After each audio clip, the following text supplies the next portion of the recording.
desempeña muchas ocupaciones: periodista y escritor, diplomático, militar y presidente. Tan idealizado como cuestionado, ocupó un lugar trascendental en la historia política y educativa argentina.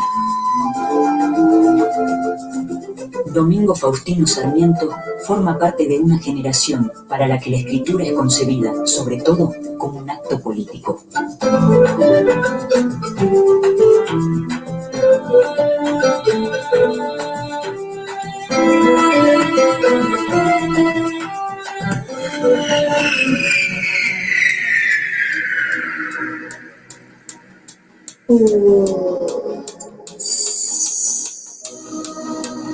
It was really to pick that.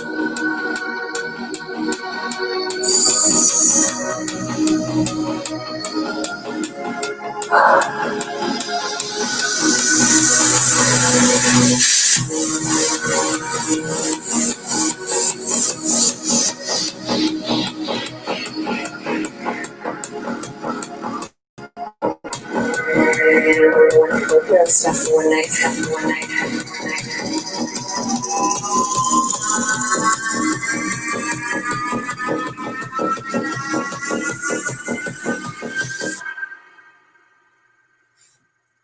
Fucking hard fucking.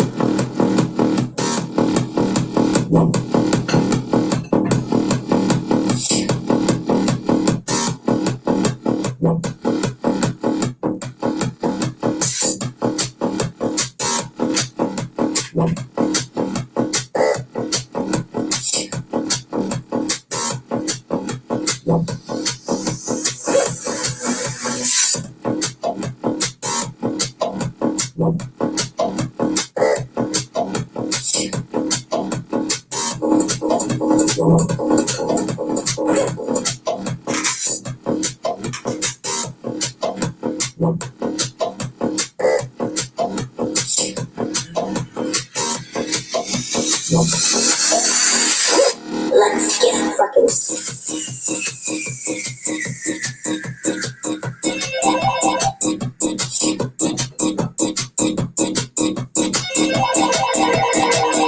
Real stuff one night.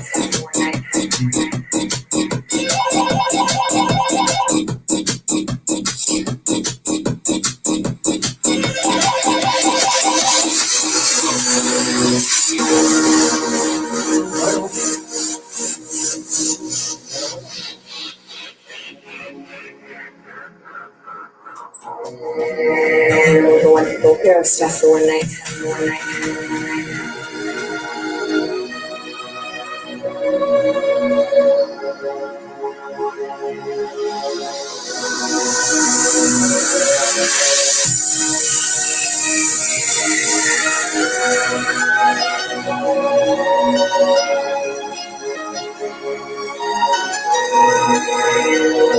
Real stuff one night.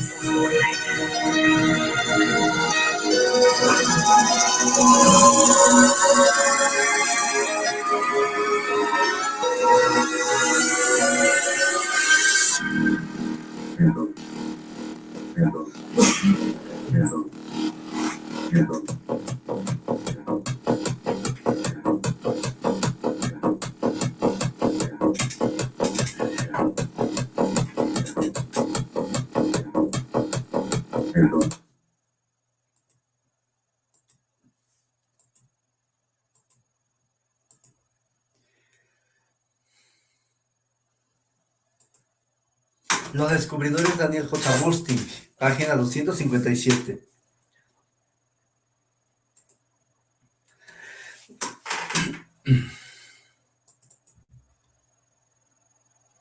Capítulo: la revisión del archivo.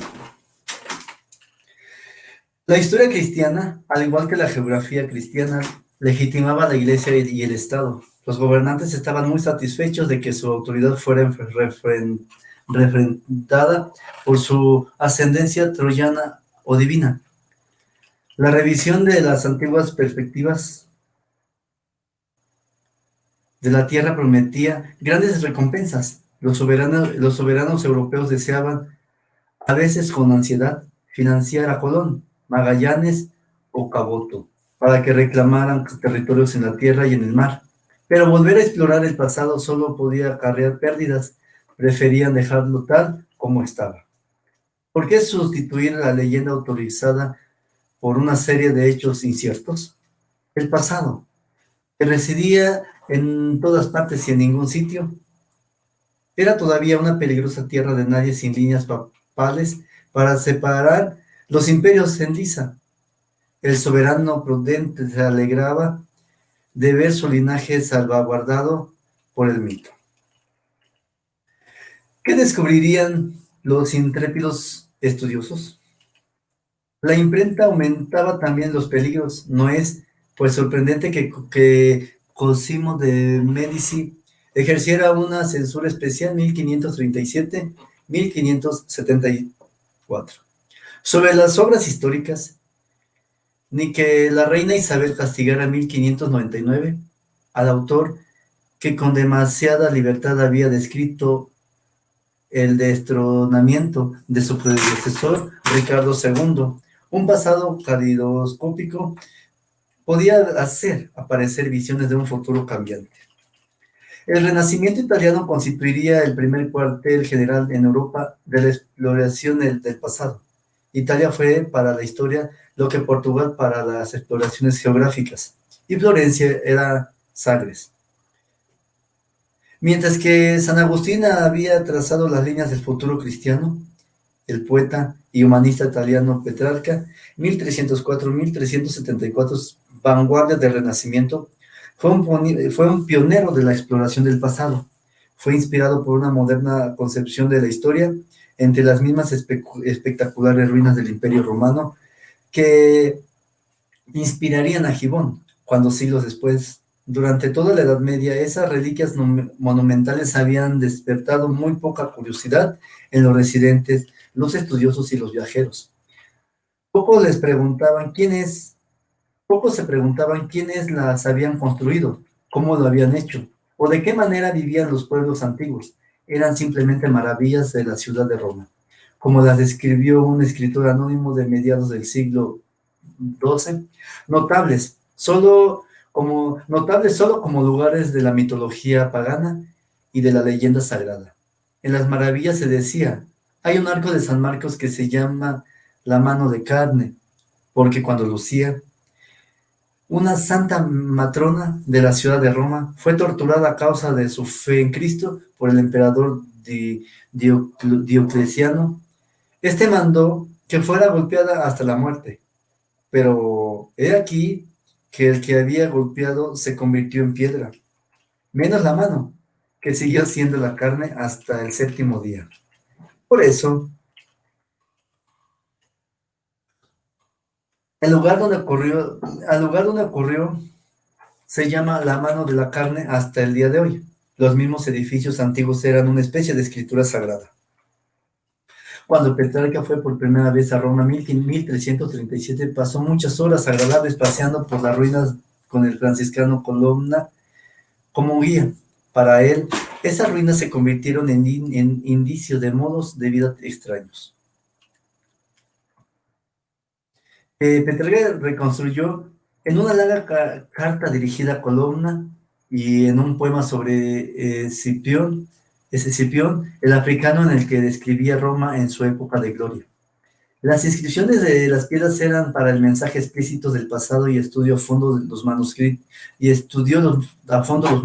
antiguos buscando más información. En 1345 descubrió en Verona numerosas cartas dirigidas por Cicerón a sus colegas políticos que convirtieron al rígido personaje académico en un energético hombre público cuyas observaciones eran producto de la vida en Roma.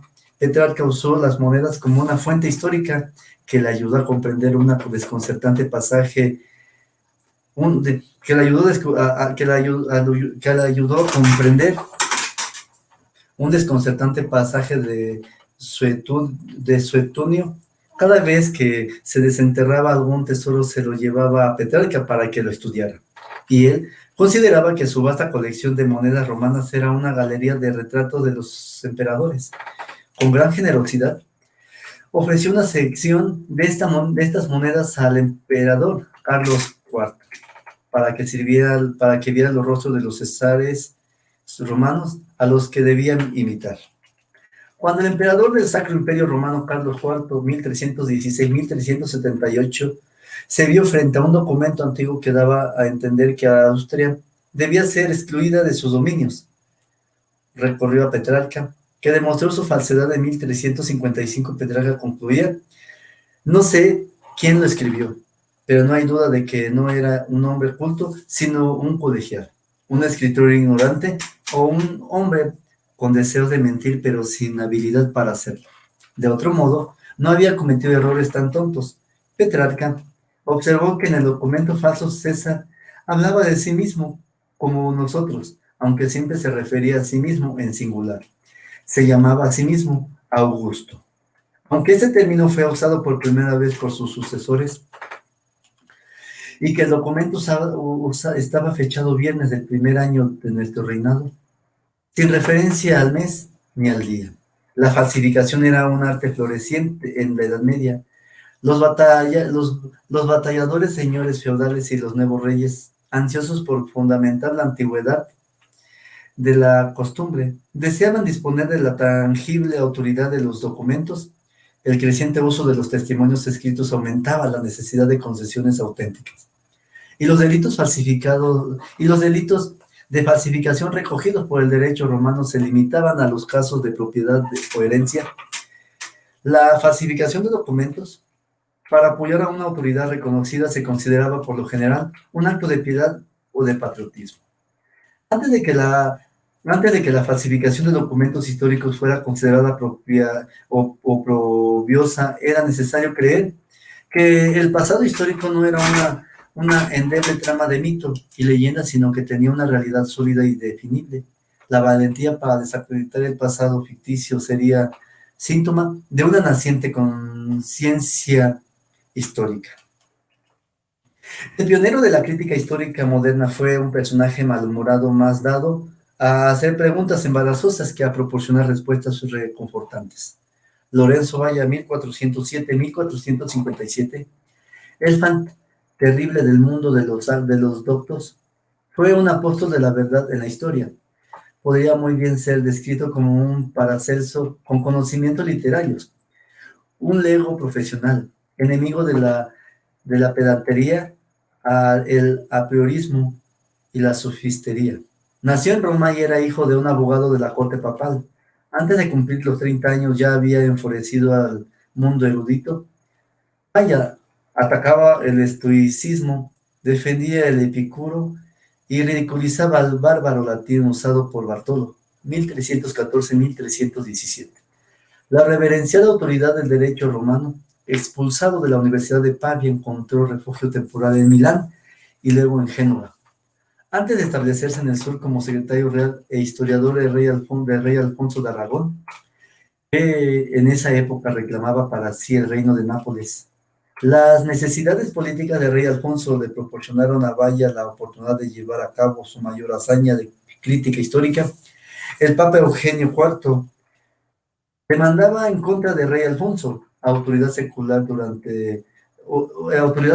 sobre toda Italia. La demanda del Papa estaba fundada en la llamada donación de Constantino. Contenía en un antiguo documento por el cual el emperador Constantino el Grande, en 280-337, concedía al Papa Silvestre I, 314-335, y a sus sucesores el poder temporal sobre Roma y todo el imperio de Occidente. Se decía que esta era la recompensa otorgada a Silvestre por la milagrosa curación de la lepra de Constantino, así como por la conversión de este al cristianismo. Durante la Edad Media, este documento, generalmente aceptado, se había convertido en el arma más poderosa del arsenal de los papas contra los reyes y emperadores.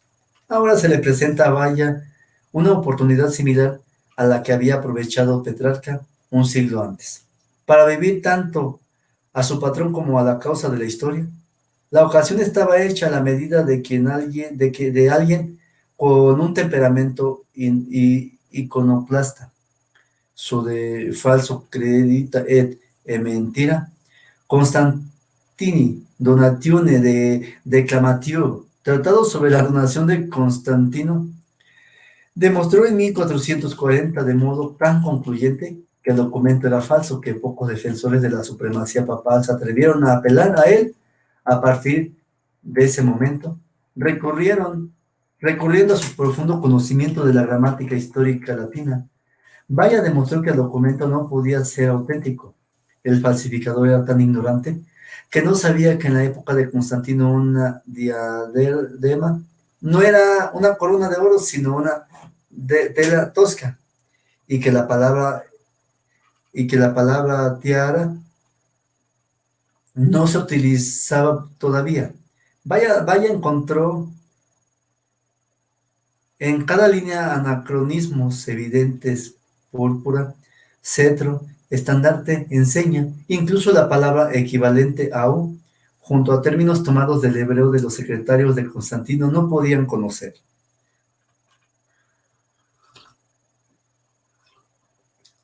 Este no fue más que uno de los ataques que Valla dirigió contra la ciudadela de ortodoxia. Contradijo al filósofo estoico Boecio y revisó las interpretaciones de los filósofos escolásticos, simplificando y reduciendo las 9 categorías de Aristóteles a 3. Criticó el estilo de Cicerón y demostró que Ad Herremnium, el famoso manual de retórica y memoria atribuido al no había sido escrito por él. Valla insistía también en que el credo de los apóstoles no podía haber sido compuesto por los 12 apóstoles. La Inquisición lo declaró culpable de 8 cargos de herejía, entre ellos su intento de revisar a Aristóteles. Hubiera sido quemado en la hoguera si el rey Alfonso no lo hubiera evitado. Valla se arriesgó al máximo aplicando las nuevas técnicas de crítica histórica a la propia Biblia. Criticó la Vulgata elaborada por San Jerónimo en el siglo IV. La traducción latina de la Biblia, que había sido la versión autorizada durante la Edad Media, ante la insistencia del cardenal Besario, se había donado su gran biblioteca a Venecia. Escribió incluso In Novum Testamentum Adnotationes, notas sobre el Nuevo Testamento, lo suficientemente peligrosas como para que fueran incluidas en el índice de libros prohibidos de la Iglesia. El ataque dirigido por Valla a los cimientos documentales de la supremacía papal no impidió que el nuevo papa Nicolás V, 1397-1455, generoso protector de las artes y las letras, lo nombrara secretario papal. El papa apoyó sus investigaciones históricas y le encargó que tradujera a Heródoto y a Tucídides. Valla lanzó su ataque final en 1457, cuando le invitaron a pronunciar en el aniversario de Santo Tomás de Aquino un discurso de encomio ante los dominicanos de Santa María Supra Minerva de Roma. Ante una asombrada audiencia atacó a Santo Tomás por destrozar la lógica y por su estilo corrupto, y abogó por la sencilla teología de los padres de la Iglesia. La vida personal de Valla era tan poco ortodoxa como sus teorías. Si bien ostentó numerosos cargos eclesiásticos, no es probable que llegara a ser ordenado sacerdote. No tenemos constancia de boda alguna, pero si tenía una amante romana que le dio 3 hijos. No resulta, pues, sorprendente que tan controvertido personaje abriera la caja de Pandora de la historia. La imprenta hizo de sus escritos una bomba de tiempo. La impresión de su In Novum Testamentum Adnotationes 1505 y su ataque a la donación de Constantino de 1517, año en que Lutero colgó en la puerta de la iglesia de Wittenberg sus 95 tesis, llevaron sus explosivos mensajes a una amplia audiencia. Erasmo y otros que siguieron el ejemplo de Valla incorporaron la historia al arsenal de la el arsenal de la Reforma. La impresión de su In Novum Testamentum Adnotationes 1505 y su ataque a la donación de Constantino 1517, año en que Lutero colgó en la puerta de la iglesia de Wittenberg, sus 95 tesis. Llevaron sus explosivos mensajes a una amplia audiencia. Erasmo y otros que siguieron el ejemplo de Valla incorporaron la historia al arsenal de la Reforma. El espíritu crítico también sirvió a los cristianos en la batalla contra el Islam. La traducción del Corán de Juan de Segovia separó el texto original de las posteriores adiciones occidentales. En el Tamil del Corán 1460, en el polifacético Nicolás de Cusa 1401-1461, analizaba los distintos elementos históricos que habían intervenido en ese libro sagrado para demostrar que el texto que perduraba no era producto de la inspiración divina, sino de la acción del hombre. La Guerra de los 30 Años, 1618-1648, engendró en toda Europa numerosas controversias entre los príncipes católicos y protestantes que reclamaban jurisdicciones basadas en documentos antiguos.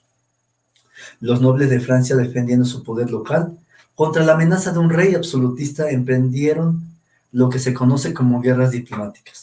La audiencia de la diplomática, esencial para la investigación histórica moderna, se desarrolló como respuestas a esas necesidades. La diplomacia tiene muy poco que ver con la diplomacia. La diplomática tiene muy poco que ver con la diplomacia. Deriva de la palabra griega diploma, doblado o plegado, utilizada para escribir documentos que generalmente estaban doblados. En la antigua Roma, los documentos importantes grabados en un díptico de bronce se doblaban, cerraban y sellaban, no solo porque era más cómodo guardarlos así, sino también para mantener en secreto su contenido. El término diploma no se usó mucho en la Edad Media, pero los escritores del Renacimiento lo empleaban para referirse a un documento antiguo, especialmente el que establecía derechos de propiedad o autoridad política. Ya en el siglo XVIII, esta palabra designaba en inglés un certificado académico. En 1607, un emprendedor jesuita holandés, Heribert Roswell de Utrecht, 1569-1629, elaboró un ambicioso plan para recoger y publicar las hagiografías de los santos cristianos, las últimas técnicas de la filología y la crítica literaria que emplearían para separar la verdad de la leyenda, para purificar la tradición religiosa y hacer de la geografía una ciencia. Los jesuitas se tomaron la tarea muy en serio, horrorizaron a la devota Inglaterra cuando sus investigaciones acabaron con la leyenda de San Jorge. Uno de estos pioneros de la historia crítica, el activo Daniel Paperbroech, 1628-1714, de cuya pluma salieron 18 volúmenes de este tipo, elaboró una serie de reglas para detectar los documentos falsificados, que luego aplicó a las cartas benedictinas para demostrar que eran falsas. Paperbroech afirmó que no perduraba ninguna carta auténtica anterior al año 700, sino que demostraba que los benedictinos no tenían ningún derecho sobre los monasterios de Saint-Denis y Corbie, en Francia. Estas propiedades probablemente pertenecerían a los jesuitas. El brillante Jean Mabillon, 1632-1707, que habían entrado en la orden benedictina hacía poco tiempo, estaba providencialmente capacitado para defender a su orden y al mismo tiempo elaborar las técnicas de la crítica textual moderna. Nacido en el seno de una familia campesina de Champaña, recibió la tonsura a los 19 años y pasó los primeros años de su vida religiosa yendo de monasterio en monasterio en Saint-Remy, y visitó la iglesia donde se había consagrado a los reyes de Francia durante siglos. Y cuando recorrió los cementerios donde estaban enterrados los primeros cristianos de las Galias, se interesó por el testimonio de las lápidas y actuó con la diligencia en una de sus investigaciones que se le denunció por haber levantado el pavimento de casi toda la iglesia.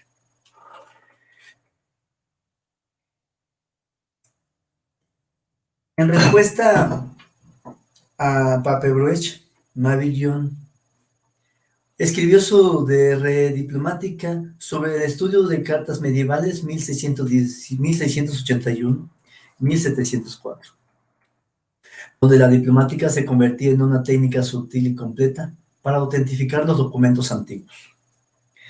El jesuita Paperuch puso en duda los documentos merovingios a causa de sus extrañas letras. En respuesta, Mabillon explicó el nombre de los benedictinos, que a lo largo de los siglos la escritura había cambiado en igual medida que los acontecimientos que narraba. Pasó revista a la escritura latina desde las letras mayúsculas de la antigua Roma hasta la caligrafía del siglo XVII. Al estudiar la amplia gama de datos, inició las ciencias auxiliares de la escritura paleográfica, los materiales de escritura, los sellos, sigilografía, las fechas, cronología y el vocabulario, filología. Mabillon, con sus principios para examinar la evidencia histórica, insistió con mucha sensatez en que la autenticidad de un documento dependía de la coherencia lógica de todos los datos. El propio Paperuch tuvo que admitir finalmente que los principios de Mabillon eran correctos, y el libro de este se convirtió en un clásico para los historiadores futuros. Cuando Mabillon centró su crítica en las leyendas de los santos populares, se arriesgó a que lo procesaran. Cerca ya del fin de su vida, después de haber cuestionado la autenticidad de las supuestas reliquias de los santos que se guardaban en Roma, hubo de ser defendido por el propio Papa, Clemente XI. Incluso fue amenazado con el estigma del índice de libros prohibidos, pero se negó a retractarse, lo que le convertiría para Lord Acton en un historiador notablemente serio y honrado, y el primer crítico del mundo. La historia no solo se desarrolló gracias a una disposición negativa, sino también a un positivo entusiasmo, la naciente gloria de las ciudades italianas y una floreciente literatura vernácula en italiano proporcionarían temas seglares para la narrativa épica. Los primeros himnos nacionales modernos fueron escritos como si fuesen historia. Los trabajos sobre Florencia e Italia abrieron un capítulo nuevo en la historia de la historia. Las florecientes ciudades-estado encargaban a historiadores oficiales que dramatizaran las luchas por la grandeza, que celebrasen a sus hombres y mujeres de virtud y también que señalasen el camino del futuro. Leonardo Bruni, 1368-1444, suministró una Historiarum Florentini, Populi Libri XII, Historia del pueblo florentino, Venecia, 1476, que desenmarañaba la historia de la ciudad de su pasado legendario. El esplendor de Florencia procedía, según él, de la República Florentina y de su espíritu de libertad. También Roma había florecido como república y el imperio romano comenzó a derrumbarse cuando el nombre de César cayó como un desastre sobre la ciudad. El imperio romano del occidente había caído en realidad como las invasiones bárbaras, pues el imperio de Carlomagno era falso. Las fortunas de las ciudades italianas resurgieron con su nacimiento como repúblicas libres. Flavio Biondo de Forlì, 1392-1463, al tiempo que honraba a Florencia en Italia, creó un esquema que habría de dominar y tiranizar el pensamiento histórico europeo durante siglos. Separó el esplendor de la antigüedad de la promesa de una Italia moderna, hizo del millar de años que siguieron a la toma de la ciudad de Roma por Alarico, una época intermedia. A veces se dice que Flavio Biondo, que fue el primer historiador medieval, pero más bien debería decirse que fue el primer tímido historiador tripartito, historia antigua, medieval y moderna. Si bien Biondo nunca utilizó la expresión Edad Media, medium aevum, fue él quien dio una coherencia histórica nueva al milenio que siguió a la caída de Roma. El pensamiento occidental nunca se recuperó de su división del pasado europeo en un periodo de gloria antigua y un periodo de renacer moderno. Con una era intermedia de desintegración y decadencia, Los historiadores europeos acataron siempre estas restrictivas categorías, que exportaron a los historiadores asiáticos, quienes con temeridad aludieron a un periodo medieval en India o en China. Una de estas obras florentinas de historia protomoderna que continúa entreteniéndonos y emocionándonos es Historias Florentinas, de Nicolás Maquiavelo, 1469-1527. El cardenal Giulio de Medici le encargó en 1520 que escribiera una historia de Florencia, y Maquiavelo buscó sus fuentes en Bruni, Flavio Biondo y otros para la obra que presentó en 1525 a su protector.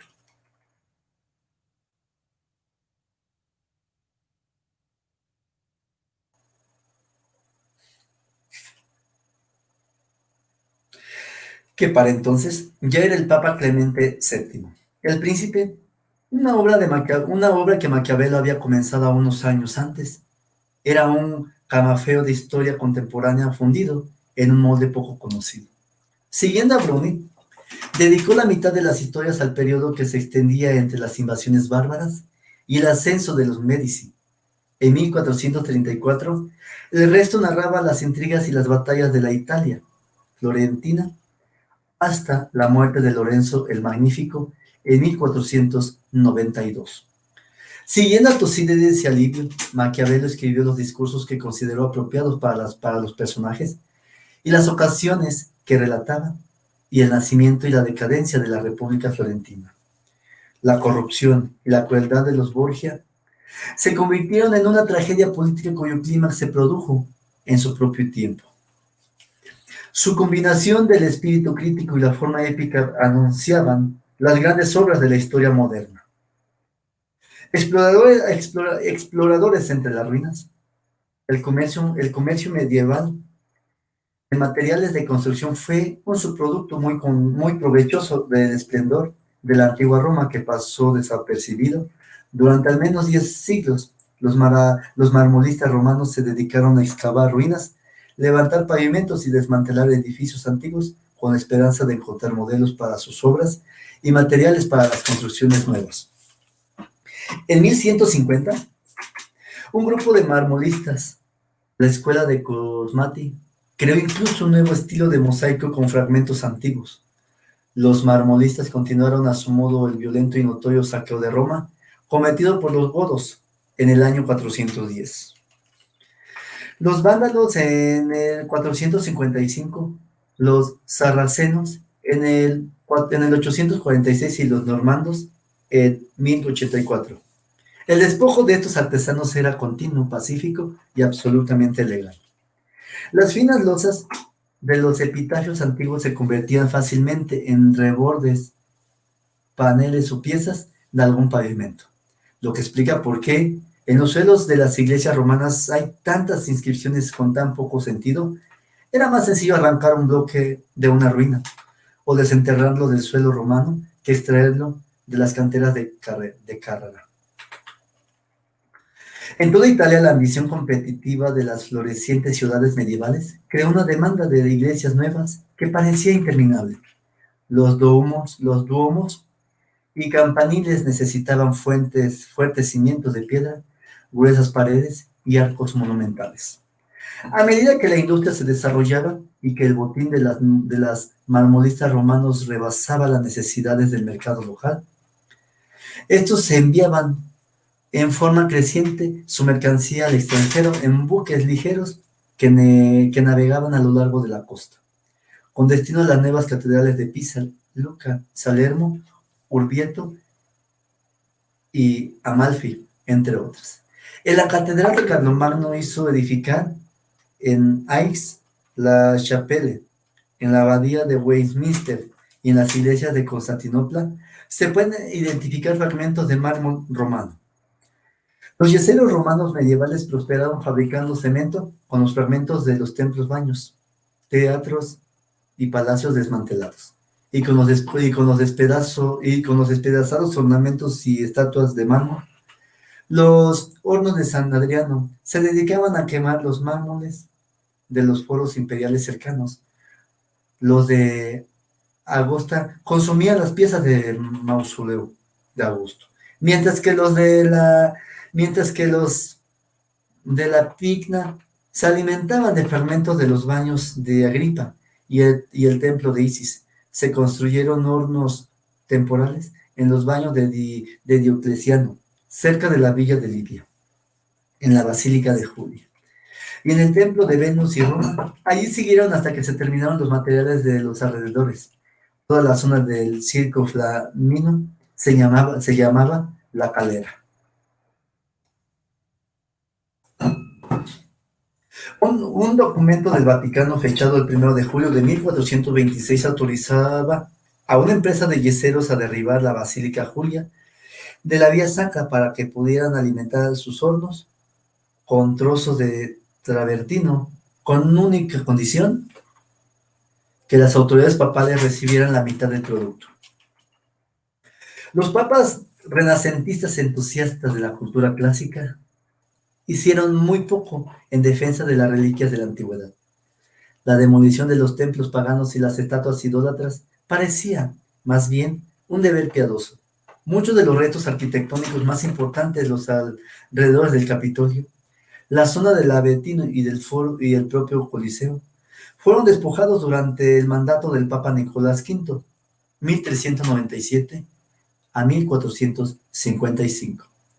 Protector de Valla y de otros humanistas, bajo el Papa Pío II, autor de una bula, 28 de abril de 1462, que protegía las ruinas de Roma incluso de una elegía en honor de estas. Algunos de los monumentos más hermosos se convirtieron en materiales de construcción con destino a los nuevos edificios del Vaticano. Finalmente, el Papa Pablo III, 1468-1549, al ver cómo se extraían las estatuas antiguas cuando se removía la tierra para abrir calles nuevas y cómo se echaban a bulto dentro de los hornos, volvió a instaurar la antigua pena de muerte para quien destruyera tales monumentos. Se dice que esto incrementó las colecciones privadas, pero no impidió de manera notable las demoliciones a gran escala. ¿Por qué conservar aquel desordenado cúmulo de restos de un pasado muerto? La vida cotidiana de los paganos despertaba poco interés y apenas se sospechaba que todo podía haber sido muy diferente. Las pinturas medievales representaban a los soldados de la Roma antigua con armaduras de la Edad Media. Los pintores comenzaron solo a graduarse, a darse cuenta de que el vestuario había cambiado a lo largo de los siglos. Como hemos visto, el propio Petrarca se interesó en estos cambios y utilizó las peculiaridades de la ropa griega para explicar un misterioso pasaje de la Ilíada. Mantegna, 1431-1506. Demostró ser bastante moderno al intentar representar el culto a la diosa Cibeles en el escenario auténtico. Gilio da Fabriano advertía de su libro Los errores de los pintores, 1564, que el pintor prudente debe saber pintar lo que es apropiado al individuo, en el tiempo y el lugar. ¿No es acaso un error pintar a San Jerónimo con un birrete rojo como el que usaban en la actualidad los cardenales? Era cardenal, pero no usaba ese tipo de sombrero, pues fue el Papa Inocencio IV quien más de 700 años después dispuso que los cardenales usaran sotanas y sombreros púrpura. Todo esto proviene de la ignorancia de los pintores. Todavía quedaban reliquias de mármol, estatuas y restos de edificios públicos para ver y tocar, que podían hacer visible la historia para la plebe inculta, los non literatissimi cittadini de Alberti, para quienes debía escribir en italiano vernáculo en los siglos siguientes, la Acrópolis y el Paternón, el Foro y el Coliseo, las pirámides y los templos de Karnak dejarían de ser meros elementos del pasaje para devenir escenarios del drama viviente del pasado. Los pioneros de la arqueología romana llegaron por varios senderos. En el siglo XIV, Petrarca tachó de herederos de los godos y vándalos a todos aquellos que desmantelaban el esplendor antiguo.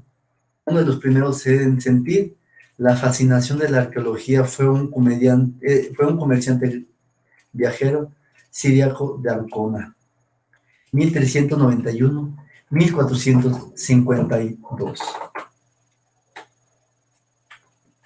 que dibujaba los monumentos y copió cientos de inscripciones en el sur de Italia, Grecia y en el Mediterráneo oriental. Con nuestro arte no solo podemos extraer de las profundidades monumentos que han sido destruidos, sino también sacar de nuevo a la luz los nombres de las ciudades. Qué gran poder, qué divino poder tiene este arte nuestro. Un estudio de las ruinas de Roma constituía la obvia introducción de la obra de Poggio Bracciolini, 1380-1459, de Varietate Fortunae, sobre las mudanzas de la fortuna, 1431-1448. Las sucesivas puertas de Roma eran una indicación evidente del crecimiento de la ciudad y proporcionaron las ilustraciones para la Romae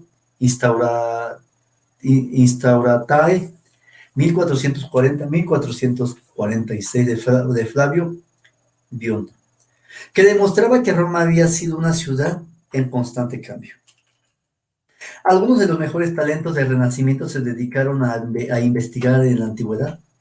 León Battista Alberti, 1404-1472, prototipo del hombre universal de Jacob Burckhardt, aplicó la nueva ciencia de la perspectiva ideada por él a la topografía y trazado de planos de las ciudades. Usando los principios geométricos de la perspectiva, elaboró con otro florentino Toscanelli, 1397-1482, cuyo mapa del mundo inspiró a Colón en su primer viaje en el trazado del primer mapa moderno de Roma. Sus avances posibilitaron la evidente mejora de los planos de las ciudades europeas durante el siglo siguiente. Rafael, 1483-1520, deseaba emplear su inteligencia para recuperar la visión de la gloria antigua. Cuando en 1509 se trasladó a vivir a Roma, quedó encantado por las ruinas e indignado por la diaria devastación de los yeseros. Ya había comenzado a dibujar su versión ideal de la Roma clásica por el encargo del Papa León X, cuando su muerte prematura, a los 37 años de edad, puso fin al proyecto. En un espectacular alarde de renovación urbana, los papas renacentistas, con la ayuda de artistas, arquitectos, condotieros, marmolistas y yeseros, edificaron iglesias elegantes y lujosos palacios. El Papa Nicolás V, un famoso devoto de la cultura clásica, demolió con inconsciente ironía todo lo que se interponía en su camino. Cuando comenzó a modernizar la ciudad mediante la ampliación de las antiguas carreteras y la apertura de vías nuevas, un nuevo sentido de la historia transformaría poco a poco la cantera de mármol romana en un vasto museo al aire libre, donde el público poco educado podía descubrir el pasado. En la Gran Bretaña del siglo XVIII, la palabra clásica, que originalmente quería decir primera clase o de la mejor calidad, pasó a significar especialmente un producto de la Grecia o Roma antiguas. La columna romana llegaría a ser un símbolo de elegancia arquitectónica, y la antigüedad clásica un modelo de belleza a escala continental. El profeta y héroe fundador de la arqueología moderna, heraldo de su futura trascendencia pública, fue Johann Joachim Winckelmann.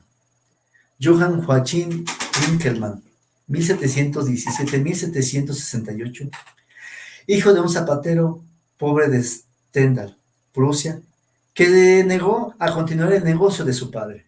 Asistió a una escuela cercana cuyo maestro se estaba quedando ciego, y el joven Winckelmann se convirtió en sus ojos. Nunca olvidaría su deuda con este maestro, que despertó su interés por los libros muy pronto, casi como una obsesión.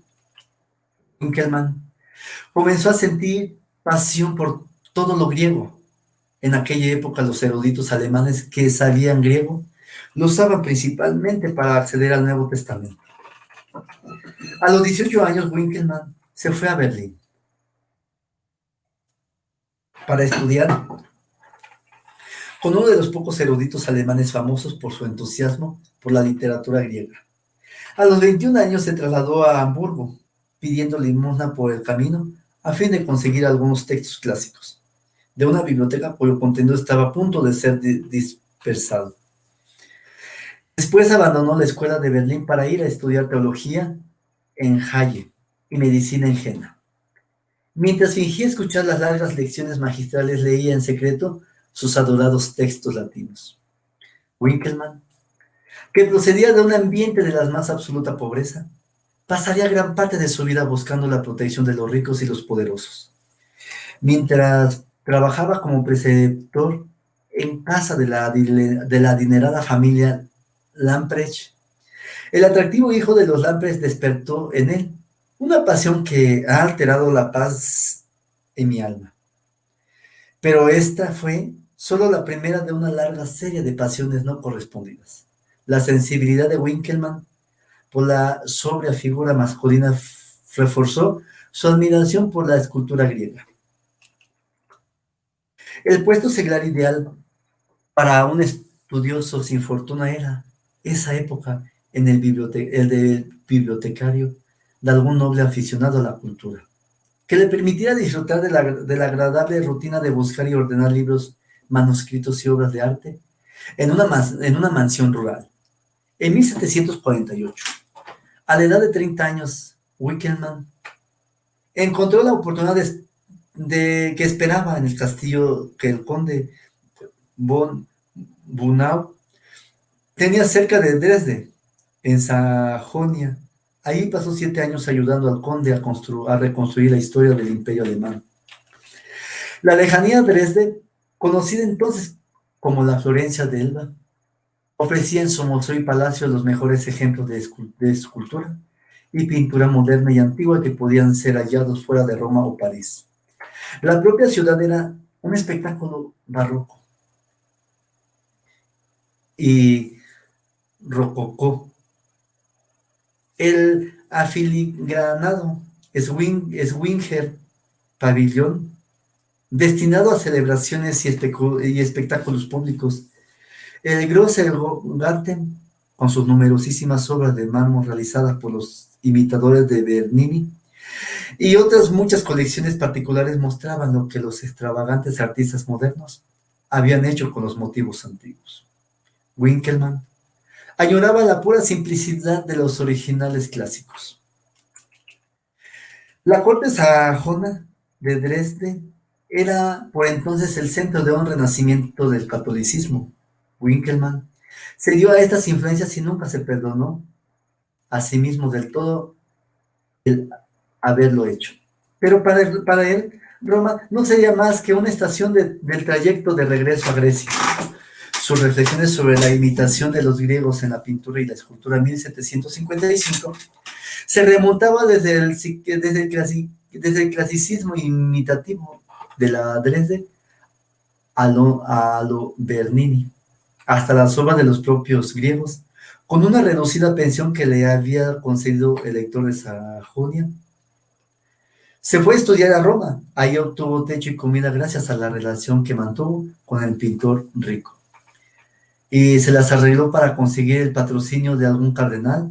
Comenzó como bibliotecario acompañante del cardenal Albani y llegó a ser bibliotecario jefe y finalmente encargado de las antigüedades del Vaticano. Winkelmann presumía de que el cardenal Passioney, un hombre jovial de 78 años, le llevaba a dar paseos en carruaje y siempre me acompañaba a casa personalmente cuando voy con él a Frascati. Nos sentamos a la mesa en zapatillas y gorro de dormir y, si decido complacerle, también en camisón. Esto puede parecer increíble, pero digo la verdad.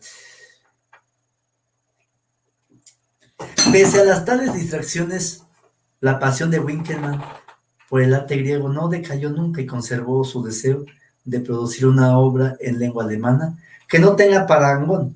La historia del arte antiguo que ha comenzado a escribir no es una mera crónica de las épocas y de los cambios ocurridos en ellas.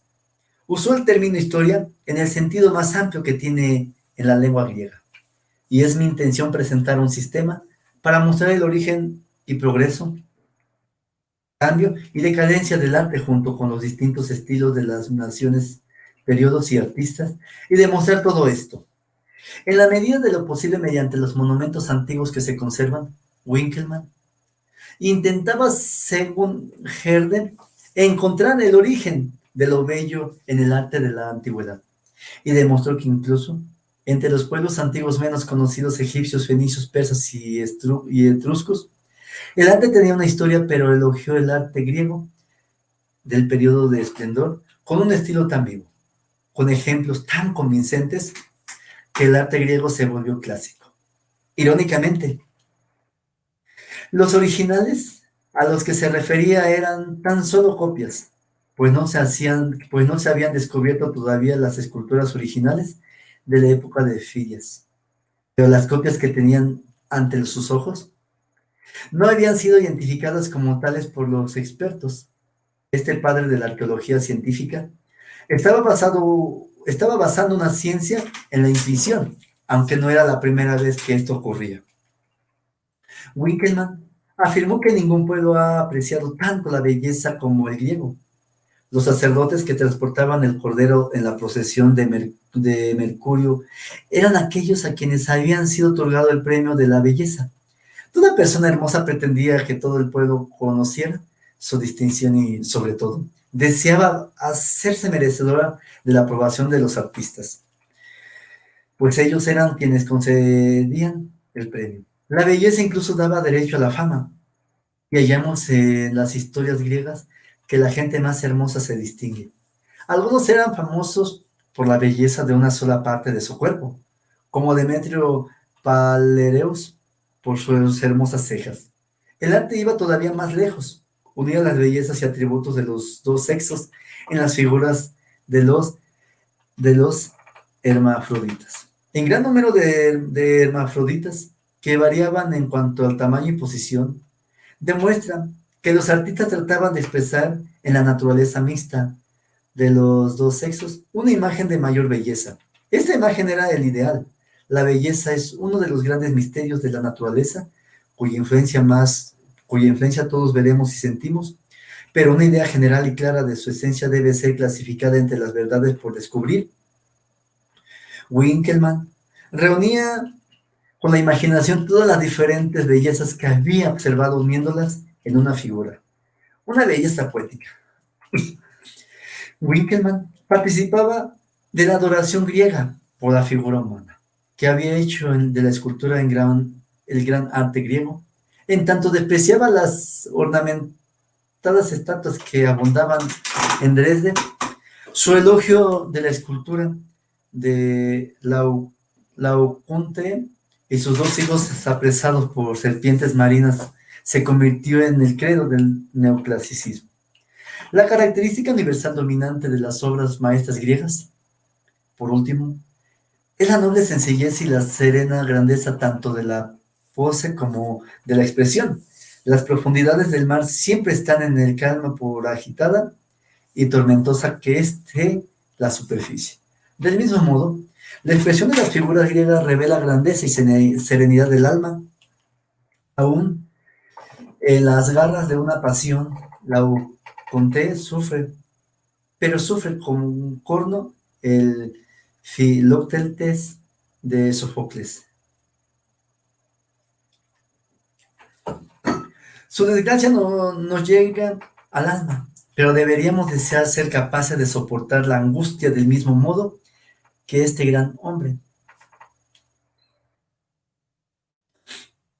Hacía muy poco tiempo que había sido desenterrado cerca de Nápoles los restos de Pompeya y Herculano, ciudades que fueron repentinamente sepultadas por la lava y las cenizas del Vesubio a mediados de agosto del año 79 después de Cristo.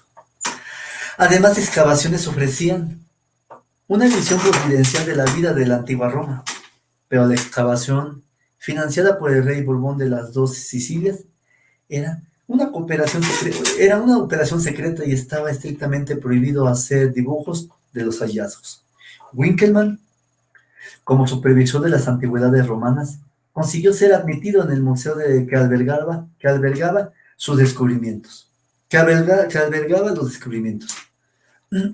Escribió entonces sus cartas abiertas, donde describía los objetos desenterrados y defendía el derecho de todo el mundo erudito a recibir los mensajes que transmitían los objetos del pasado. Con la publicación de su historia del arte de la antigüedad, en 1764, que incorporaba estos hallazgos, Winkelmann se convirtió en un eminente hombre de letras cuya fama se extendió a todo el continente.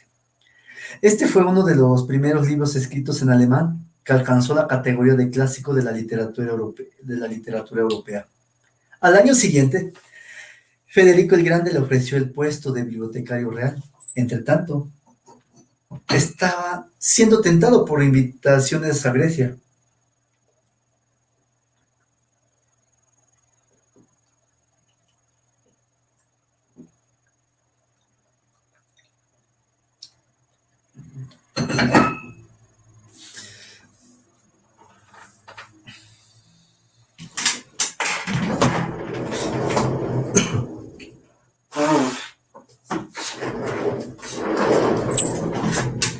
Con la publicación de su historia del arte de la antigüedad en 1764, que incorporaba estos hallazgos, Winkelmann se convirtió en un eminente hombre de letras cuya fama se extendió a todo el continente.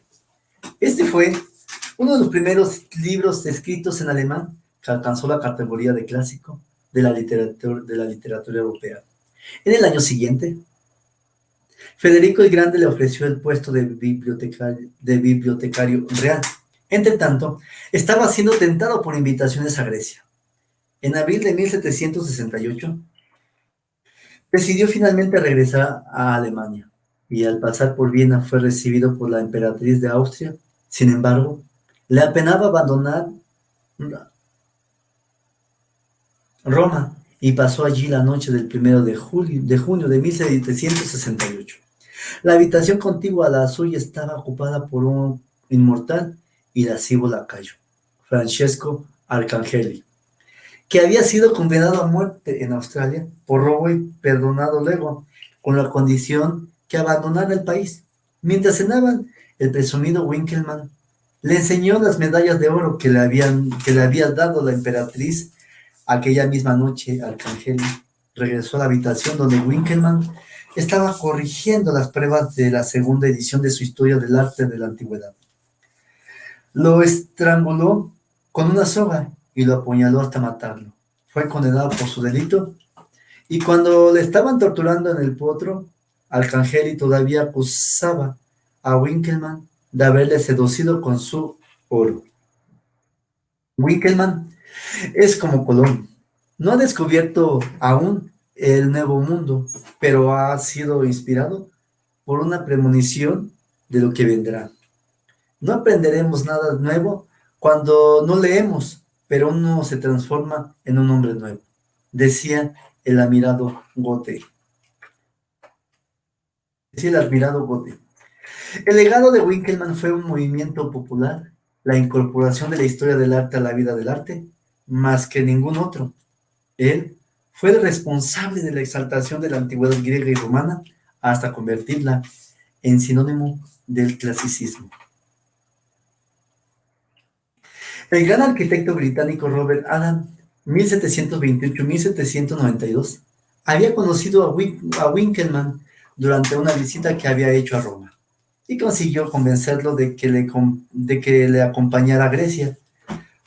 Lo neoclásico se pondría de moda incluso antes de que lo clásico estuviera debidamente documentado.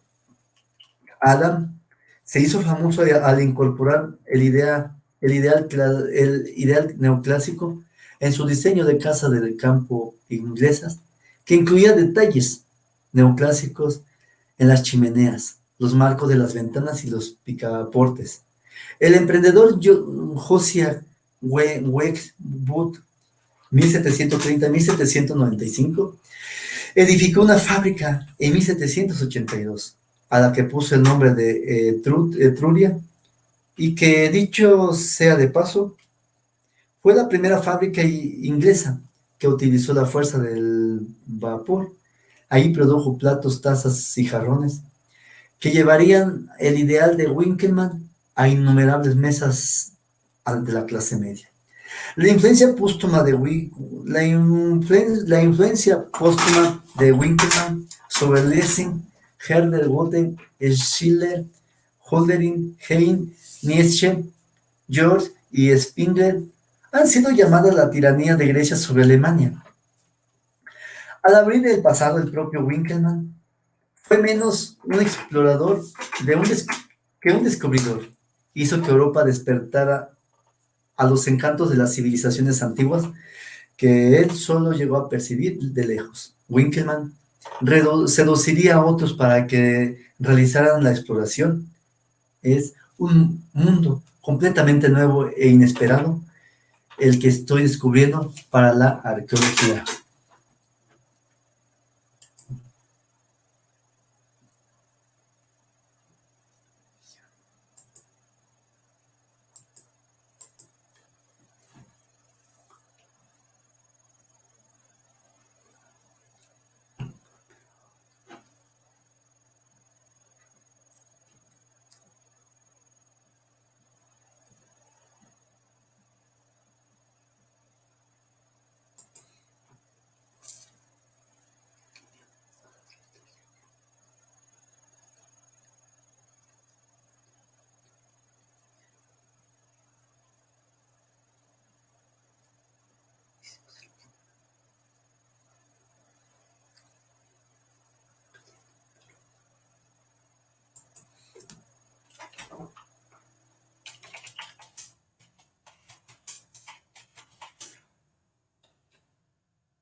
Stuff for one night.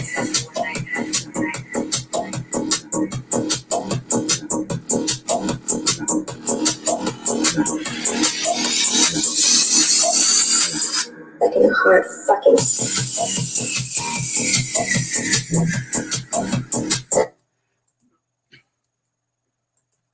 Bueno, recibí un mensaje de mi maestra, así que saludos. Bueno, seguimos. Despertar a los muertos. Pasó todo el siglo antes de que Winkelmann hallara a Vespucio, que mostrara y contara al mundo lo que realmente había sido descubierto, aunque Heinrich y Schliemann, 1824-1890, también ascendió de la pobreza a la celebridad. En casi todo lo demás era lo opuesto a Winkelmann. Schliemann se financiaba personalmente sus actividades, era su propio patrón.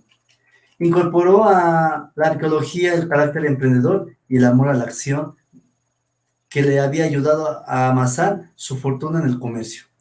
Para explorar el pasado llegó a ser una hazaña deportiva y una aventura en diplomacia para alimentar a una época ávida de noticias. Y su amor por una hermosa mujer contribuyó a mantener la atención pública sobre sus excavaciones. Hijo de un pobre pastor protestante de un pueblo del norte de Alemania, la natural disposición para lo misterioso y lo maravilloso de Heinrich y Schliemann fue alimentada por la pasión que sentía a su padre por la historia de la antigüedad. A menudo me hablaba con cálido entusiasmo del trágico destino de Herculano y Pompeya, y parecía considerar el más afortunado de los hombres al que tuviera medios y tiempo para visitar las excavaciones que se estaban realizando allí. También me contó con admiración grandes hazañas de los héroes homéricos y el desarrollo de la guerra de Troya, encontrando siempre en mí un firme defensor de la causa troyana. Con gran aflicción le oí decir que Troya había sido destruida de un modo tan absoluto, que había desaparecido sin dejar ningún rastro de su existencia. Pueden entonces imaginar cuál no sería mi alegría cuando, al hallarme próximo a cumplir los 8 años de edad, me regaló para la Navidad la historia universal del doctor George Ludwig Herder, con un grabado que representaba a Troya en llamas, con sus grandes murallas y la puerta de Seana, por la cual escapaba Eneas, llevando a su padre Anquises a cuestas y a su hijo Ascanio de la mano, y yo exclamé: «Padre, se equivocaba.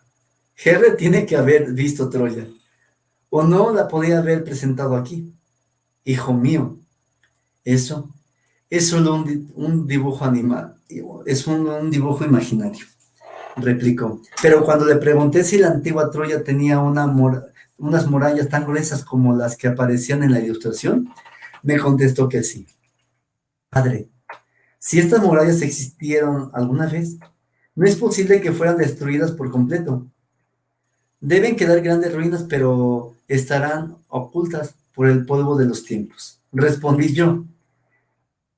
Él insistió en lo contrario, mientras que yo me mantendría firme en mi opinión, y finalmente mantuvimos de acuerdo en el que algún día yo debería excavar y desenterrar a Troya. Su madre murió cuando él tenía 9 años, puesto que la pobreza de su padre no le permitía albergar ninguna esperanza de poder asistir a la universidad.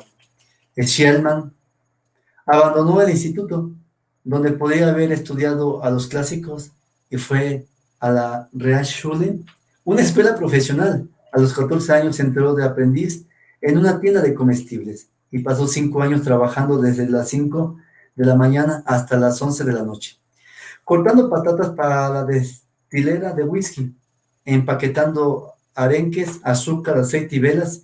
Escapó alistándose como grumete en un buque que se dirigía a Venezuela. El buque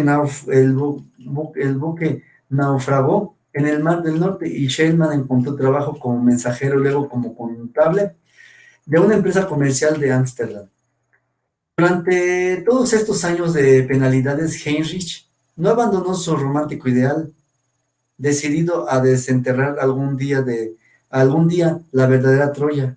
Cada minuto libre que tenía, incluso mientras hacía recados o esperaba turno en la oficina de correos, se cultivaba mediante la lectura. Siguiendo métodos propios, aprendió varias lenguas y no desaprovechaba ninguna oportunidad para aprender o practicar lo que había aprendido. Este método consiste en leer mucho en voz alta, sin traducir, dedicar 1 hora al día a escribir ensayos sobre temas que le interesen a uno, corregirlos bajo la supervisión de un maestro, aprenderlos de memoria y repetir en la lección siguiente lo que había sido corregido el día anterior. Al cabo de 6 meses, según sus propias palabras, había adquirido un conocimiento profundo de la lengua inglesa y como parte del proceso había aprendido de memoria todo el Vicario de Wakefield, de Goldsmith y Banquo, de Sir Walter Scott, dedicado solo 6 semanas a cada lengua. Aprendió a escribir y a hablar con soltura francés, holandés, castellano, italiano, portugués y otras lenguas. Mientras viajaba por Oriente Medio, adquirió también conocimientos prácticos de árabe.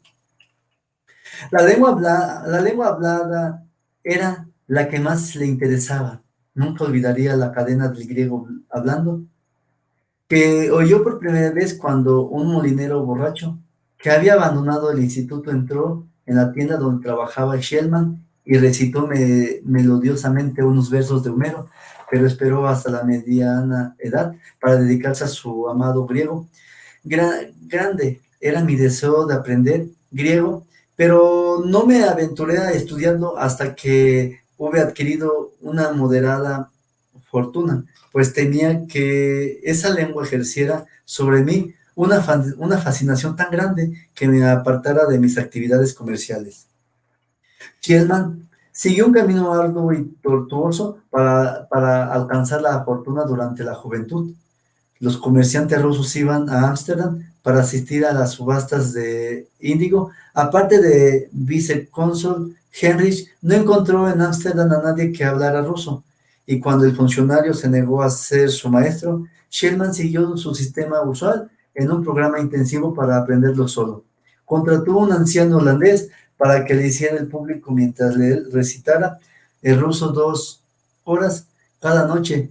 Heinrich no cambió su sistema cuando los otros inquilinos de la pensión se quejaron. Y así, antes de estar satisfecho por los conocimientos de la lengua, tuvo que cambiar dos veces de alojamiento. La empresa donde trabajaba tenía negocios en San Petersburgo y lo envió allí como agente. Shellman, ante su propia sorpresa, hizo muy pronto una fortuna comerciando con índigo, maderas de tinte y materiales de guerra, cornonitrato, sódico, azufre y plomo.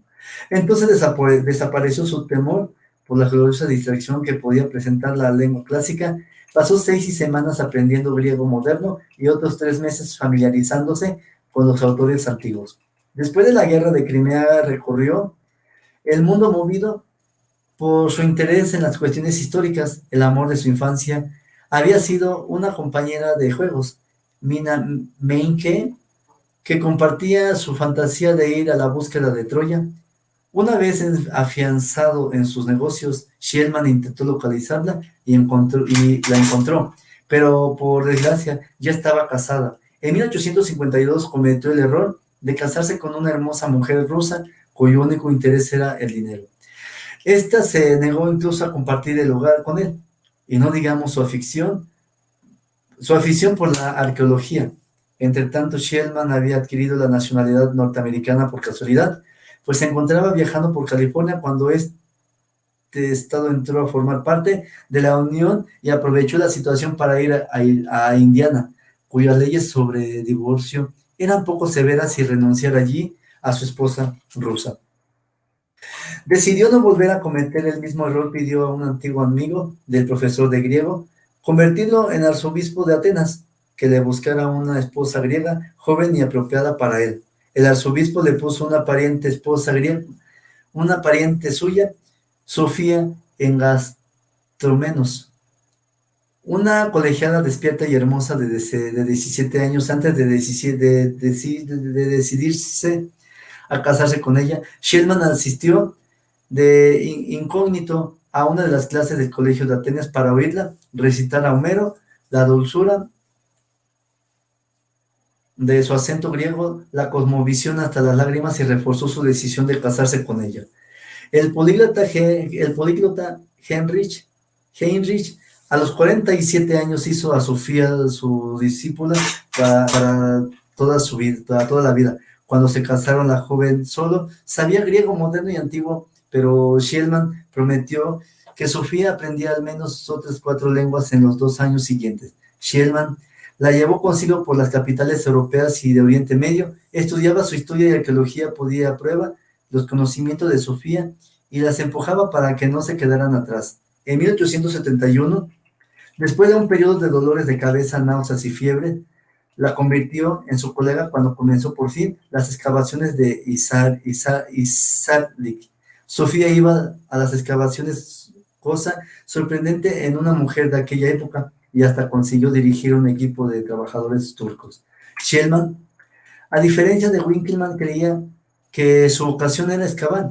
El terreno en el que se encontraba a gusto no era el de las palabras, sino el de las cosas, pero la labor que llevaba a cabo exigía que supervisara a unos trabajadores que hablaban lengua exótica y su facilidad para los idiomas, que le ayudaba a dirigir las excavaciones también, le permitía convencer a los incrédulos y a dar publicidad a sus hallazgos. Era difícil que el trabajo de un arqueólogo quijotesco, acompañado de una hermosa esposa que dirigía 150 obreros rebeldes en el exótico escenario de Turquía, pasara desapercibido incluso en aquellos días en el que la prensa de sensacionalista estaba en pañales. El arqueólogo se convirtió en dominio público de los lectores de periódicos. Ahora el explotador del pasado debía abandonar la biblioteca y el museo, irse a lugares lejanos y sacar pesados objetos a la vista del público. Su éxito sería juzgado no solo por los eruditos, sino también por millones de personas impacientes. Nada podía hacer que Schliemann abandonase su creencia de que la Troya de Homero se encontraba en la poco conocida población moderna de Hisarlik, en la parte noroccidental de la Turquía asiática, a solo unos 6 kilómetros de la entrada del estrecho de los Dardanelos. Al comparar al lugar de Bunarbashi, situado varios kilómetros al sur de allí, y donde otros estudiosos habían situado Troya, su convicción no hizo más que reforzarse, pero el emplazamiento erigido por él era propiedad privada a principios de los burocráticos, autocráticos y corruptos funcionarios turcos. Intentaron ponerle obstáculos y finalmente los chantajearon antes de concederle el permiso para comenzar las obras. El propio Schliemann pagaría por completo las excavaciones, pues consideraba un privilegio invertir su fortuna en ello. No se quejó nunca de los gastos, pero actuaba de forma prudente y práctica. En septiembre de 1871, con una cuadrilla de 80 obreros, comenzó las excavaciones en un montículo de Hisarlik. Exactamente como había previsto, encontró varias capas sucesivas de ciudades y fortificaciones, una debajo de otra. Sabía que a medida que se alejaba de la superficie, iba destruyendo monumentos de épocas más recientes, pero su objetivo era Troya. Entre los 7 y los 10 metros de profundidad halló las ruinas de esta ciudad, que creyó era Troya. Impulsivamente identificó cada uno de los elementos que había esperado encontrar: los restos del tiempo de Atenas, el altar principal del sacrificio, la gran torre, casas, calles, todo tal como lo describe la Ilíada. A principios de mayo de 1873, mientras sus obreros excavaban la parte superior de la muralla, el propio Schliemann localizó un reluciente objeto de oro. 7 años después lo recordaba así en su melodramático relato: a fin de proteger el tesoro frente a los obreros y de guardarlo para la arqueología, era necesario actuar sin pérdida de tiempo. Así pues, aunque todavía no era la hora del desayuno, mandé que se hiciera inmediatamente el paidos descanso. Mientras que los hombres comían y descansaban, yo extraje el tesoro con el cuchillo grande. La tarea exigía el empleo de mucha fuerza e implicaba un gran riesgo, pues el muro de la fortificación bajo el cual había que excavar amenazaba constantemente con derrumbarse sobre mí. Pero al contemplar tantos objetos, todos de inestimable valor para la arqueología, me hizo olvidar la prudencia y no pensé en los peligros. Sin embargo, que hubieran sido imposible extraer el tesoro sin la ayuda de mi querida esposa, que le colocó a mi lado y fue envolviendo las cosas que yo sacaba en su chal y llevándoselas de allí. Mantuvo en secreto durante el tiempo y consiguió sacar de contrabando el oro, 9,000 objetos de Turquía. Sus precauciones resultaron justificadas, pues un trabajador que encontró posteriormente un objeto de oro en las excavaciones se encargó de inmediato a un orfebre local que lo fundiera. El oro y no la Troya de Homero era lo que interesaba a las autoridades turcas. Se opusieron a que continuaran las excavaciones y reclamaron por vía legal la devolución del tesoro. Aunque el relato de Schliemann sobre las excavaciones era una esencia correcta, algunos historiadores manifiestan cierto desagrado ante su gusto por lo teatral, que a veces oscurecía los hechos. Parece que su querida esposa, que según Shellman, se encontraba a su lado recogiendo las piezas del tesoro en su chal. En ese momento estaba en Atenas y no en Izarlik. Sin embargo, estos adornos triviales aumentaron el interés público por la nueva y romántica aventura de la arqueología.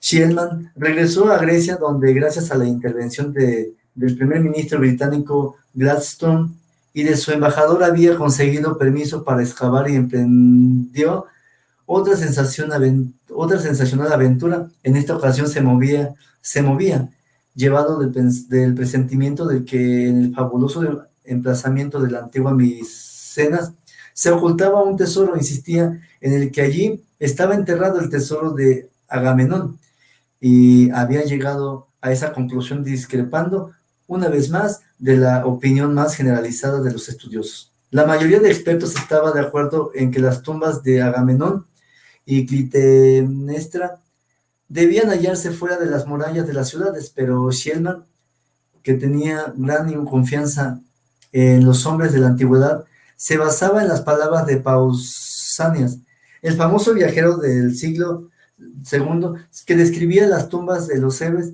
en mitad de la plaza pública. Para Shellman, esto quería decir murallas dentro. En Micenas se encontró estelas dispuestas en un círculo como un ágora antigua y comenzó a excavar. En diciembre de 1876 dio con la primera de 5 tumbas superpuestas. Durante 45 días Shellman y Sofía continuaron desenterrando el círculo de tumbas, excavando con las manos insensibles por el frío y utilizando como únicas herramientas los dedos, una navaja y una pequeña pala.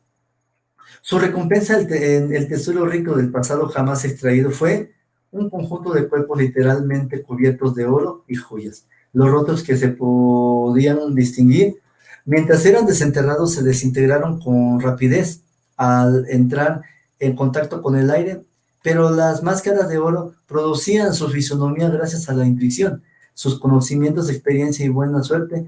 Los Shellman hallaron este tesoro fabuloso: la máscara de Agamenón, diademas de oro, estatuillas de oro y plata, empuñaduras de espada de oro, preciosos collares y pulseras, jarrones de piedra, oro y alabastro, copas de oro y plata y otras muchas joyas. Shellman, que no desperdiciaba ningún golpe de efecto, telegrafió al rey Jorge de Grecia: y tengo el enorme placer de denunciar a su majestad el descubrimiento de las tumbas que según la tradición corresponden a Agamenón, Casandra, Eureimedón y sus compañeros, asesinados todos durante el banquete por Clitemnestra y su amante Egisto.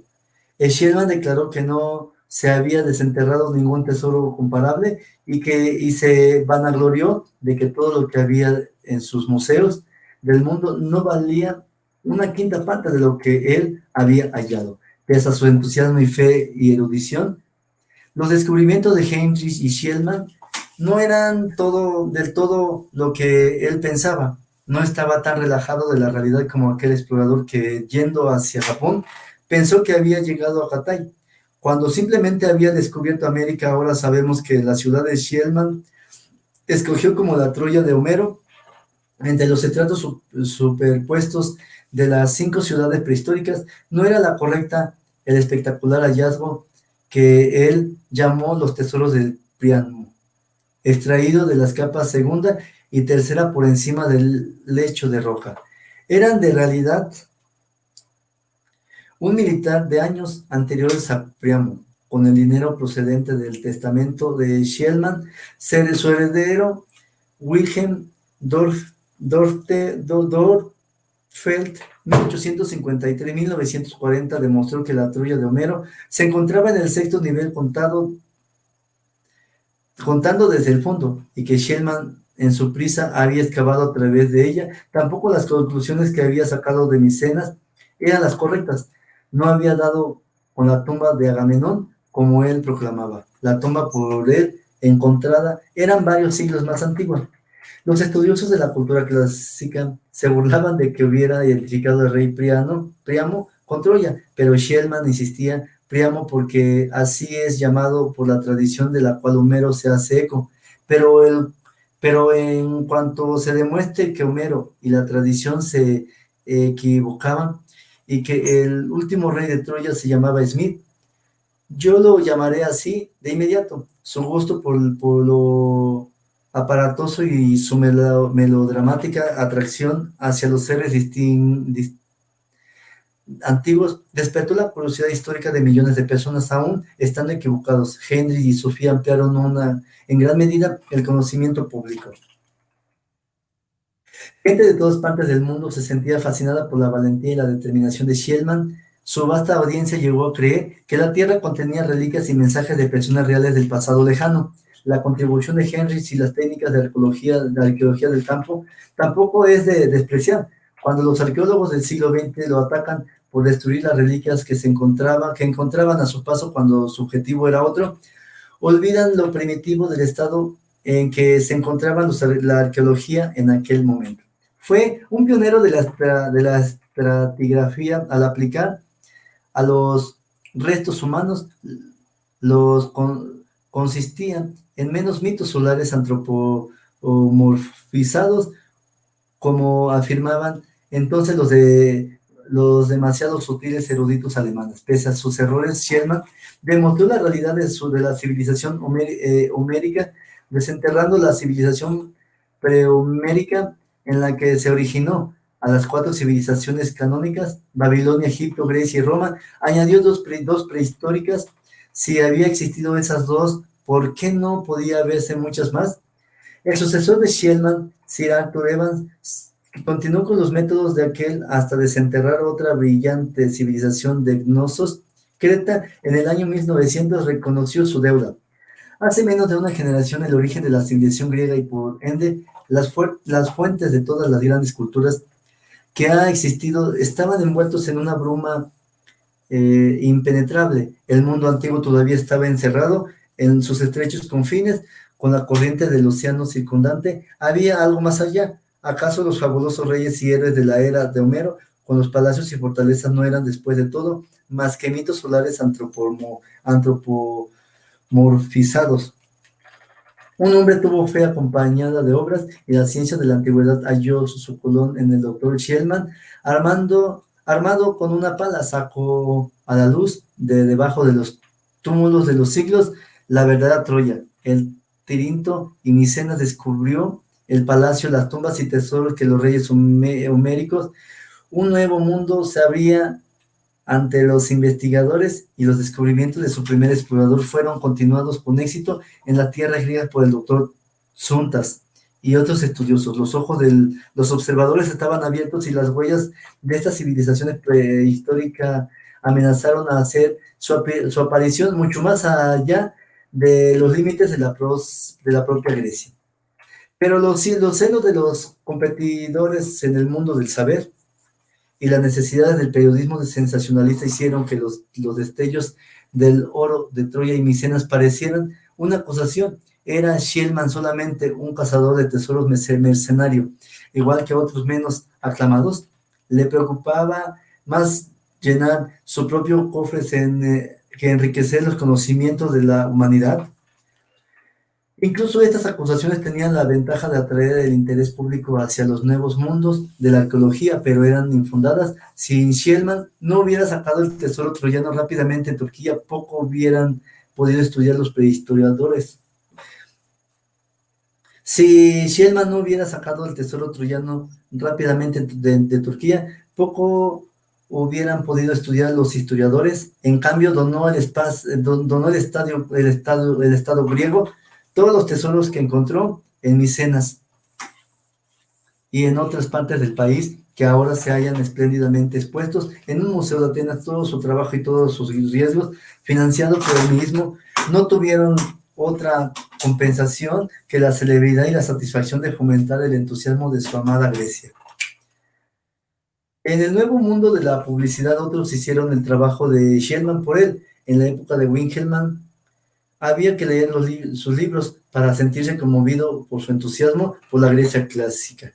Pero ahora, con la ayuda del propio Shellman, cada vez que la azada del arqueólogo se hundía en la tierra, era motivo de noticia. El público lector no tenía que esperar que se publicaran gruesos volúmenes para disfrutar de la aventura de la excavación.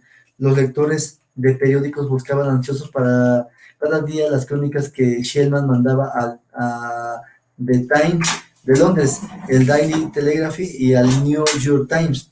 La negativa del gobierno turco a extender un permiso o la arrogancia de un funcionario de poca monta se convertían en célebres causas internacionales anunciadas en las cartas del propio Shellman o en los largos informes firmados por otros, pero que más tarde se descubrió que eran obra suya, como era de esperar. Fue designado miembro honorario de sociedades de eruditos e incluso de la Asociación de Tenderos de Comestibles de Londres. Le invitó a dar una conferencia y le nombró miembro honorario. Un dibujante de Illustrated London News le hizo un retrato que le reprodujo por todo el mundo, tras lo cual su frente ancha y su poblado bigote se hicieron famosos. Los reporteros hicieron incluso inventario de su elegante guardarropa, compuesto por 50 trajes, 20 sombreros y 42 pares de zapatos, 30 bastones y 15 fustas de montar. Cuando Pedro II, emperador de Brasil y gran amante de los clásicos, visitó Turquía con la emperatriz Shellman, su portugués perfecto le enseñó las excavaciones de Hisarlik, tras lo cual el emperador se declaró plenamente convencido de que aquel era el verdadero emplazamiento de la Troya de Homero. En Micenas, el emperador y sus acompañantes disfrutaron un sensacional almuerzo en las profundidades del famoso tesoro de Artreo.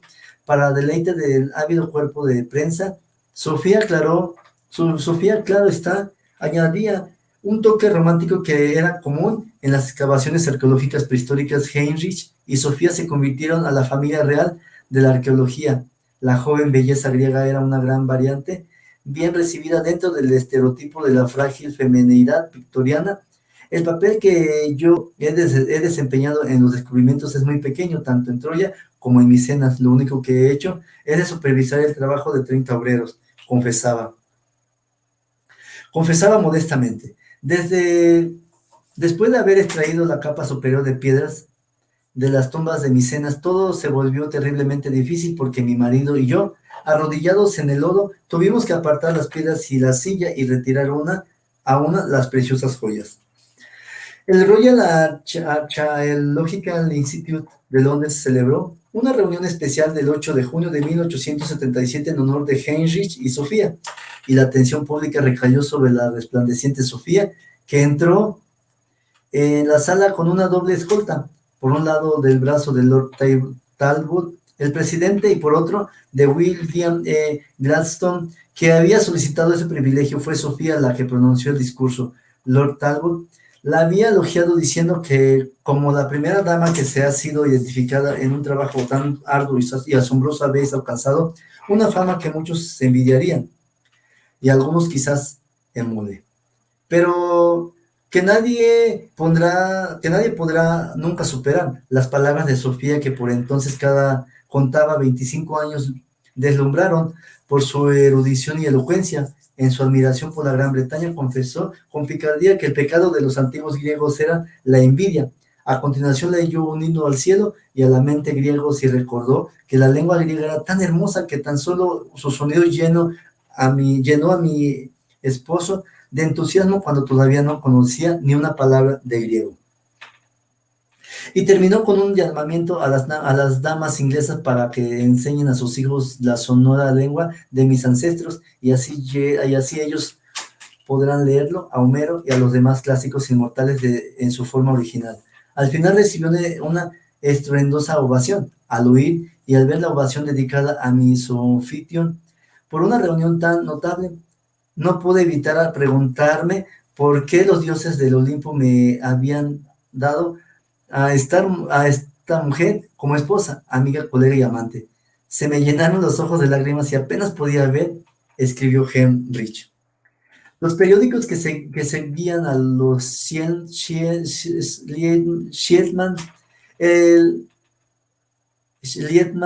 exigían también lo suyo. como en el tirinto de las excavaciones avanzadas de espacio, el corresponsal del New York Times anunció que a Heinrich se le había acabado la suerte precisamente unos días antes de que se produjera el más espectacular de sus hallazgos, los restos de un palacio que rivalizaba con los hallazgos de Troya o Micenas. En aquellas primeras décadas de la prensa diaria, las máquinas fotográficas eran todavía engorrosas y difíciles de transportar.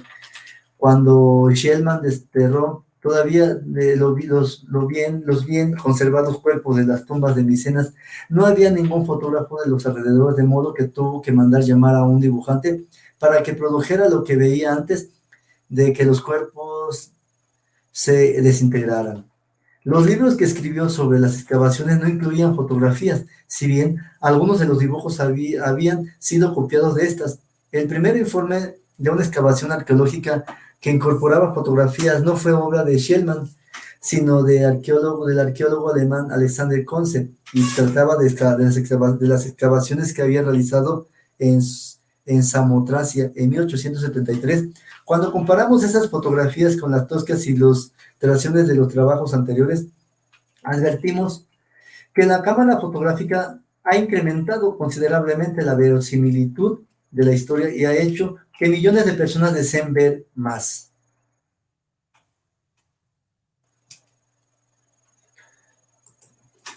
A ver, 75, 275.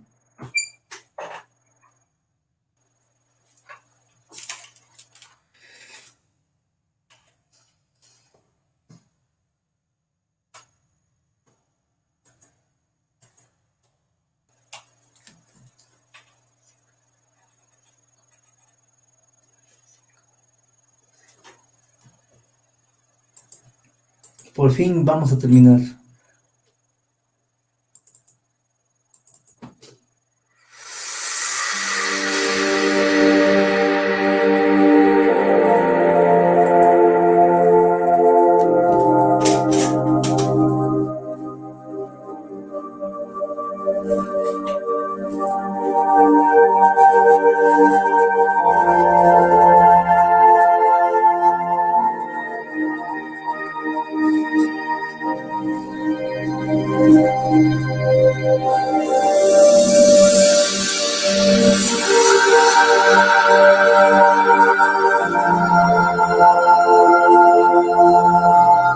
Bueno, eso es todo. Salud para mi maestro y Manuel Riquelme. Un abrazo, maestro. Bueno, seguimos, y más temprano me voy a enfocar en otros temas. Ahorita voy a leer otros libros porque tengo mucho trabajo. Así es que la pasen muy bien. Un abrazo. Hasta la próxima.